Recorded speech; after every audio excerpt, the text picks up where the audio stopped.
Halo Sinekrip, balik lagi sama gua Rashid Hari yang kali ini mau membicarakan sebuah film Indonesia yang baru rilis minggu ini. Yang dia tuh adalah remake ya, remake untuk film Thailand yang bisa dibilang tuh legend banget. Ini film Thailand yang legend, film yang lu semua tuh pasti udah pada familiar. Film yang pada masanya, pada saat dia baru dirilis tuh sering banget jadi bahan untuk nobar. Gue sendiri ngalamin itu, nobar sama teman-teman kuliah pada saat itu, rame banget dan semua orang ketawa. Dan itu juga film yang sampai sekarang ini masih jadi film Thailand paling laris panjang masa di Thailand ya. Di Thailand film lokal dengan pendapatan yang paling tinggi, yaitu Pimak, atau yang judul lengkapnya itu Pimak Prakanong ya, yang baru aja dibikin dalam versi Indonesia dengan judul yang diubah jadi Kang Mak. Kalau Pimak seingat gue tuh settingnya kan sekitar abad 19-an ya, pertengahan abad 19 kalau nggak salah, pada saat di Thailand yang waktu itu tuh masih bernama Siam itu lagi banyak terjadi perang. Nah kalau yang Kang Mak ini versi Indonesia ini diubah settingnya ke perang kemerdekaan. Jadi di situ ada 5 orang yang berjuang bareng dan udah kayak saudara, yaitu Supra, Jaka,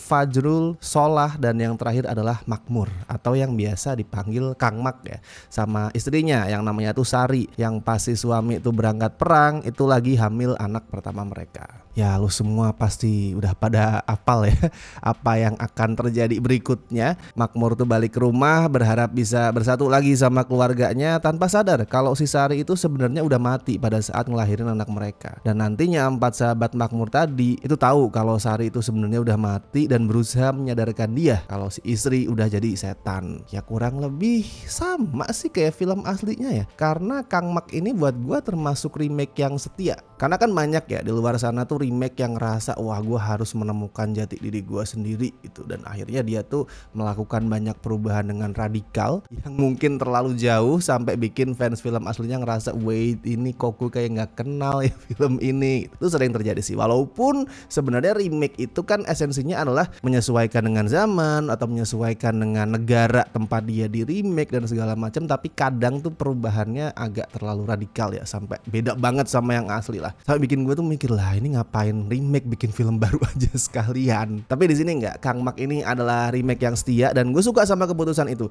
Gue suka sama gimana Alim Sudio yang jadi penulis naskah tuh tahu kalau Pimak itu udah punya pondasi yang solid, mau itu di elemen drama romansnya, komedinya, horornya itu kan sebenarnya udah solid ya. Mungkin bukan yang luar biasa banget, award worthy dan segala macam, tapi solid itu. Dan Alim tuh nggak ngubah banyak hal di pondasinya, karena pondasi itu emang nggak perlu banyak diutak-atik. Udah bagus, udah solid. Dan pada saat nonton Kang Mak nih gue yakin fans film aslinya bakalan puas pada saat ngelihat banyak elemen di sini yang dibikin semirip mungkin sama versi Thailandnya. Yang bakalan langsung ngerasa itu rumahnya Makmur sama Sari deh. Kan settingnya mayoritas di situ ya, mayoritas di rumahnya Makmur dan Sari itu mirip banget sama rumahnya si Mak dan Nak di film aslinya. Di tengah hutan, terus itu dikelilingi sungai ya, kayak rumah apa sih, rumah apung. Gue nggak tahu namanya, sorry kalau ada yang tahu itu istilahnya rumah apa bisa komen di bawah ya. Tapi dia tuh rumah yang dibangun di tengah hutan, di tengah sungai, terus di depan rumahnya tuh kayak ada semacam dermaga dari kayu yang itu tuh untuk kapal-kapal tuh bertambat kalau misalkan baru dateng. Nah itu mirip banget sama versi yang asli, sama persis bahkan bisa gue bilang. Rumahnya yang sama persis. Kalau keseluruhan filmnya sih sebenarnya nggak 100% sama. Yes, ini remake yang setia, ini remake yang mempertahankan formula-formula film aslinya, kelebihan-kelebihannya, kekhasannya tuh semua dipertahankan. Tapi sekali lagi nggak 100% sama, karena kayak tadi udah gue mention tuh, basically remake itu tetap harus ngelakuin penyesuaian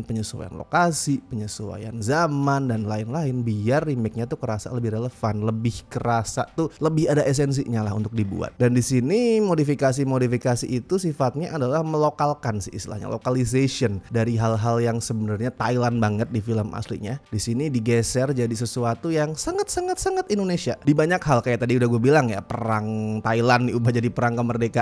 Terus nama karakternya sendiri kan juga bentuk melokalkan sebenarnya tuh, dari Mak, Pimak itu kan sebenarnya artinya brother Mak ya, Mas Mak gitu. Dan di sini diubah jadi Kang Mak yang artinya sebenarnya sama.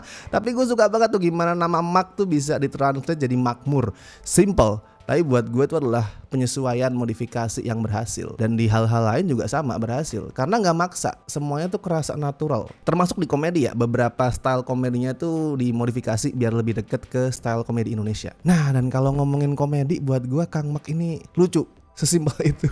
Ini komedinya tuh lucu. Bahkan di banyak titik tuh lucu banget. Kayak kemarin tuh gue nonton tuh di studio tuh full kan, full house. Karena setahu gue ini penonton hari pertamanya tinggi banget dan masuk ke top 5 opening day film Indonesia terbanyak tahun 2024. Berarti mungkin sekitar 200 ribuan. Gak tahu pada saat video ini di take. Falcon tuh belum ngerilis statement resmi nih angkanya berapa. Tapi gue rasa sih di atas 200 ribu. Intinya tuh rame banget. Dan satu studio yang full tuh sering ketawa berjamaah. Materinya emang lumayan kuat. Tapi sebenarnya kelucuan itu bisa kerasa maksimal karena cast-nya. Apalagi kuartet itu ya, orang-orang gila, orang-orang bodoh itu, Indra Jegel, Rigen, Indro Warkop, Tora Sudiro tuh wah asik banget sih. Istilahnya tuh banter komedinya enak banget, tektokannya asik banget. Ini kan pertama kalinya ya sebenarnya. Ini pertama kalinya mereka berempat itu jadi satu di satu film. Ini pertama kalinya. Tapi gue nonton mereka di Kangmak ini, chemistry-nya tuh kuat. Kayak orang-orang yang udah bertahun-tahun itu bareng jadi satu grup lawak. Ini juga faktor skripnya sih sebenarnya. Skripnya itu nggak cuman asal bikin oke, mereka berempat tuh konyol semua, enggak. Mereka tetap dikasih porsi-porsi yang pas. Kayak misalkan Rigen sama Jegel itu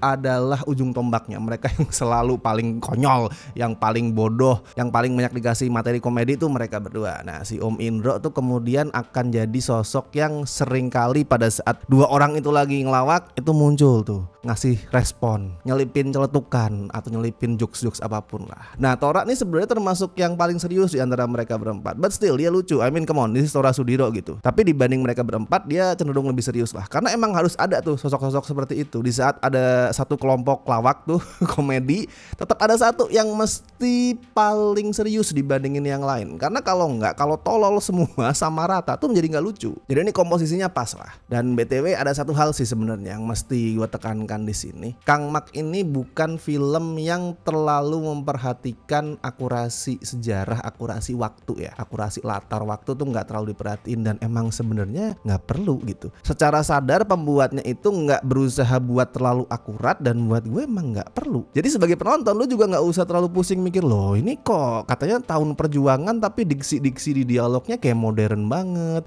atau loh ini tahun segitu kok udah ada paket, yang lu nggak usah mikirin seperti itu. Nggak usah terlalu serius lah gampangnya. Film model begini emang nggak perlu seakurat itu kecuali di hal-hal yang ya bisa dibilang agak-agak sensitif, dan itu nggak ada di sini. Nggak ada hal-hal sensitif yang diubah sama Kang Mak. Apa-apa aja yang kerasa nggak akurat di sini itu adalah hal-hal yang bisa dibilang ya lumayan remeh, dan itu dilakuin biar komedinya tuh makin lucu. Ada purpose-nya. Kalau di luar komedi, elemen drama romance Kang Mak juga buat gue bisa dibawain dengan baik sih. Dan disinilah duetnya Pak Sutri, Vino, Marsha tuh berperan besar. Gue tuh suka banget sama dinamika mereka berdua. Mereka tuh kayak ini loh, kalau lu sering di medsos lu akan sering juga nemu meme hyperactive boyfriend kaum girlfriend itu kan sering ya muncul di medsos, dan itu mirip sama dinamikanya Vino sama Marsha di sini. Paling kerasa itu ya di sekuen rumah hantu sih. Vino-nya yang riweh, yang ketakutan, yang ribut, teriak-teriak, yang cerewet. Marsha-nya yang kalem, yang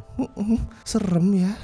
Itu gue suka banget dinamikanya. Sama kayak tadi tuh, sama kayak dinamika 4 orang tadi. Harus ada yang menyeimbangkan. Gak bisa nih kalau misalkan lu bikin karakter Makmur sama Sari dua-duanya kalem, atau dua-duanya itu cool, atau sebaliknya dua-duanya tuh konyol gitu, nggak bisa. Tetap harus saling mengimbangi. Jadi yang satu konyol, yang satu ribut, yang satu kalem. Enak komposisinya. Dan ditambah lagi chemistry-nya Vino dan Marsha as always tuh kuat. Dan Marsha juga creepy sih, diem aja tuh tatapan matanya tuh serem. Buat gue personal taste gue, Marsha Timothy di sini lebih serem, lebih creepy daripada Davika di film aslinya. Davika juga serem di beberapa titik ya, tapi di sini Marsha tuh lebih serem. Ya kombinasi Pak Sutri inilah yang akhirnya tuh bikin film ini lebih emosional, dan klimaksnya juga kerasa hangat sih. Di klimaks itu ada twist, gak akan gue reveal ya twistnya, tapi gue suka gimana twist itu gak kerasa asal, bukan diadain semata-mata buat bikin penonton tuh wah kaget, mengejutkan, membagongkan gitu, enggak. Tapi twistnya itu emang ngasih value tambahan ke ceritanya, mendukung ceritanya. Itu adalah twist yang bikin romansnya tuh, yang menekankan soal kekuatan cinta itu tuh kerasa lebih emosional, lebih punya bobot. Overall buat gue ini satu lagi sih film remake-nya Falcon yang oke. oke yang memuaskan dari Why Do You Love Me, Hello Ghost, Kembang Api, sekarang Kang Mak tuh semua oke sih. Dan kebetulan yang nulis semuanya Alim Studio ya.